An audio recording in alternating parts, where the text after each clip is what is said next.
என் வாழ்நாளில் நான் திமுக ஓட்டு போட்டதே கிடையாது. அது என்ன மேஜிக்னு தெரியல. இந்த 2026 நான் திமுகவுக்கு தான் ஓட்டு போட போகிறேன். அதுக்கு காரணம் ரொம்ப சிம்பிளாக சொல்லலாம். இதுக்கு முன்னாடி எடப்பாடியார் ஒரு 4.5 வருஷம் ஆண்டுட்டு இருந்தார். அவர் செஞ்ச சாதனைகள் அந்த 4.5 வருஷத்துல எதுவும் இல்லை, இருக்க மாதிரி எனக்கு தெரியல.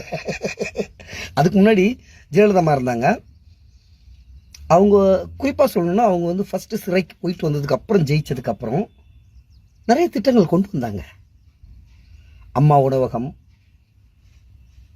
அம்மா குடிநீர், இந்த குறைந்த விலையில் குடிநீர் அந்த வாட்டர் பாட்டிலு, அப்படி சொல்கிறதுக்கு 1-2 இருக்கு. ஆனால் இந்த 5 ஆண்டு திமுக ஆட்சியில் சொல்கிறதுக்கு எவ்வளோங்க. உயர்கல்வி படிச்சுட்டு வெளிநாட்டில் போய் படிக்கிற பசங்களுக்கு அம்பேத்கர் அயலக உதவி, அந்த ஸ்கீம், அம்பேத்கர் அயலக கல்வி நிதி அப்படின்ட்டு ஒரு பெரிய ஸ்கீம். இப்போ யூபிஎஸ் எக்ஸாம்ல எவ்வளவு பசங்க பெருசா சாதிச்சிருக்காங்க. 10 வருஷம் இல்லாத அளவுக்கு தமிழ்நாட்டு மாணவர்கள் சாதிச்சிருக்காங்க. நானே சாதிச்ச மாதிரி இருக்கு. எனக்கு பொறாமையா இருக்கு. நான்லாம் படிக்கும்போது ஸ்டாலின் முதலமைச்சராக இல்லைன்ட்டு பொறாமையா இருக்கு. அவ்வளோ பொறாமையா இருக்கு. அவ்வளோ ஸ்கீம். நான் முதல்வன் திட்டம், தமிழ் புதல்வன் திட்டத்தில் கல்லூரி படிக்கக்கூடிய ஏழை மாணவர்கள், அதாவது கவர்மெண்ட் ஸ்கூல்லேருந்து கல்லூரிக்கு போகக்கூடிய மாணவர்கள் மாதம் 1000 ரூபா மகளிர் உதவித்தொகை, மகளிர் உரிமை தொகை. அதாவது உதவித்தொகைனா கூட அது வந்து ஒரு சுயமரியாதை. இதில் எனக்கு பிடிச்சிருக்க விஷயம் என்னன்னா, ஒவ்வொரு ஸ்கீமுக்கும் பேர் வச்சது பாருங்களேன். நான் முதல்வன், அதாவது அந்த பயனாளிகள், அந்த பசங்க இருக்காங்கல்ல, அந்த பசங்களே முதல்வன். ஓகேங்களா? தமிழ் புதல்வன், கல்லூரிக்கு போகக்கூடிய மாணவர்களுக்கு கொடுக்கக்கூடிய ஸ்கீமுக்கு அந்த 1000 ரூபா மாதம் கொடுக்குறாங்கன்னா அந்த ஸ்கீமுக்கு வந்து பேர் பாருங்களேன், தமிழ் புதல்வன். மகளிர் உரிமை தொகை, அதாவது உனக்கு நான் கொடுக்குற தானமோ தர்மமோ இல்லை, உன்னுடைய உரிமை அது, அந்த மகளிர் உரிமை தொகை. அதுக்கப்புறமாட்டி மகளிர் விடியல் பயணம். உங்களுடைய வாழ்க்கை விடிஞ்சிருச்சு, நீங்கள் வந்து காசு கொடுத்து பயணம் பண்ண வேணாம், அது விடியல் பயணம்.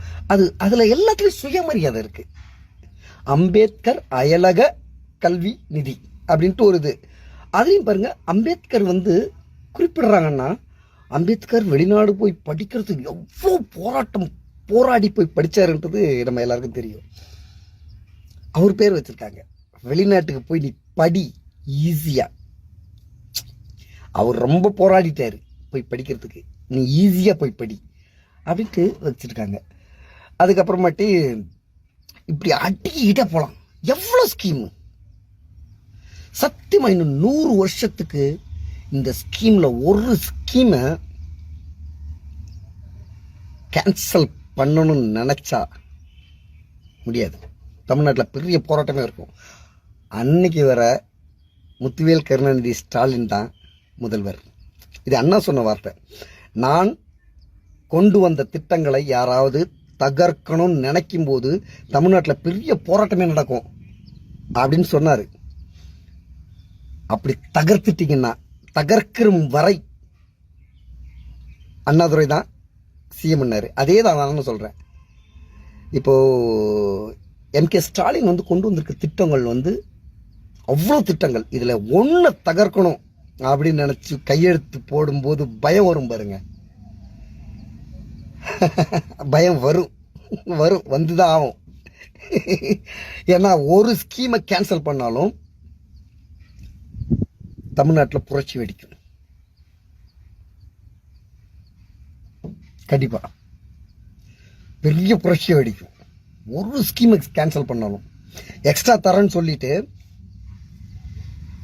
ஆளுமை இல்லாத சில, நம்ம எடப்பாடி கூட இடையில சொன்னார், 2000 எப்படி கொடுப்பீங்க என்பது வரியை உயர்த்துவோம் அப்படிலாம் சொன்னார். வரியை உயர்த்தி நான் அந்த 2000 ரூபா கொடுப்பேன்னாரு. அப்படிலாம் இல்லை. பொருளாதாரம்னு ஒன்று இருக்கு, தற்சார்பு பொருளாதாரம்.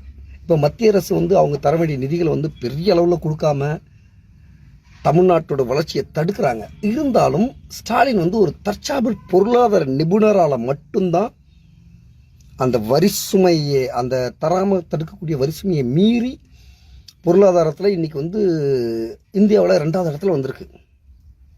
எல்லா விஷயத்துலையும் மகளிர் பாதுகாப்பில் முதலிடம், கல்வியில் முதலிடம் அப்படின்ட்டு எல்லா இடத்துலையும் முன்னேறி வந்திருக்கு.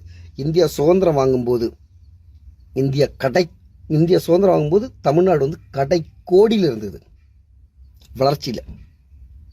இதுக்கு எல்லாத்தையும் முதலிடத்தில் வந்திருக்கு. த மேஜிக் 5 வருஷம் நடந்தது பெரிய மேஜிக். இதுவரை திமுகவுக்கு ஓட்டு போட்டதே கிடையாது. ஃபர்ஸ்ட் டைம் ஓட்டு போட போகிறேன் திமுகவுக்கு.